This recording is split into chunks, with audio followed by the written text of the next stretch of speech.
You just blew my mind. An infinite amount of me start another multiversal war, and I just end up right back here anyways.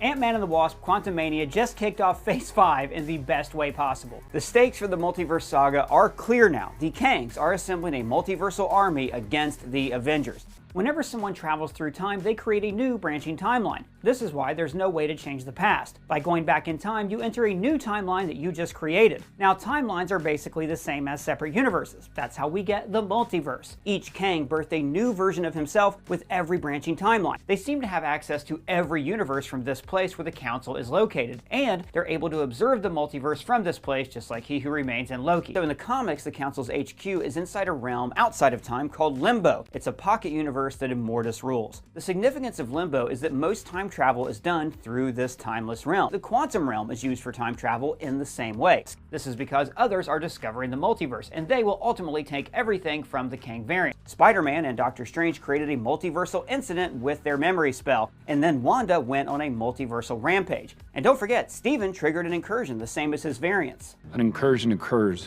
when the boundary between two universes erodes and they collide, destroying one or both entirely.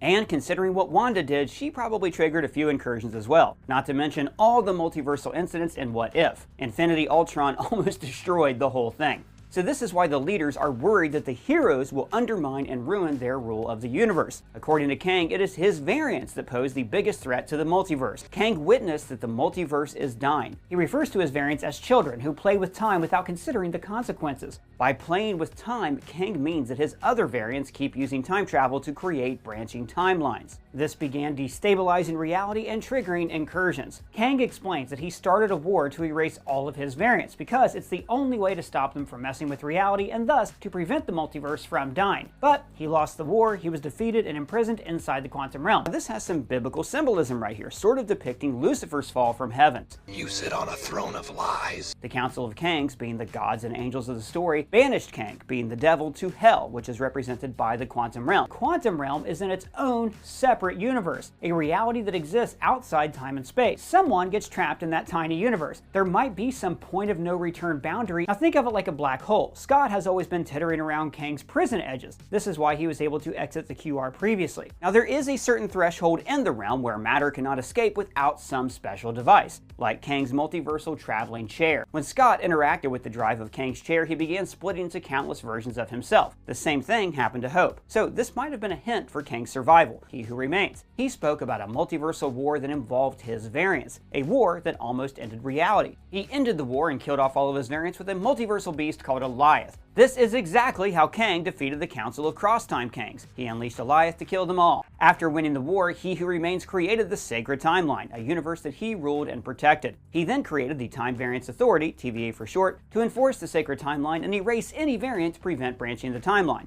Now, according to He Who Remains, some of the variants created a multiversal alliance, just like the Council of Kangs, while other variants wanted to conquer the universe, meaning Kang. At the end of Loki, He Who Remains dies. A Loki variant called Sylvie killed him. With his death, the Sacred Timeline began branching into new universes, and that is how his variants returned, because of how time works. And according to He Who Remains, he's going to be reborn at some point, and everything that happened will repeat itself. There are many fascinating parallels between He Who Remains and Kang. They are both variants who are working against the Council of Kangs. They both want to save the multiverse from their variants. All of Kang's plans were already achieved by He Who Remained. He Who Remains is who Kang is destined to become, Victor Timely. He's a lesser-known divergent version of Kang who has a short run in the comics, skedaddled to the early 1900s. He became Victor Timely, a rich inventor from Timely, Wisconsin, who founded a robotic corporation that shaped the century. Timely is talking about time, how time shapes our lives, and maybe how there is a way for us to shape time. So this could mean that this variant is trying to create some kind of time machine that can actually reshape the past instead of creating alternate timelines.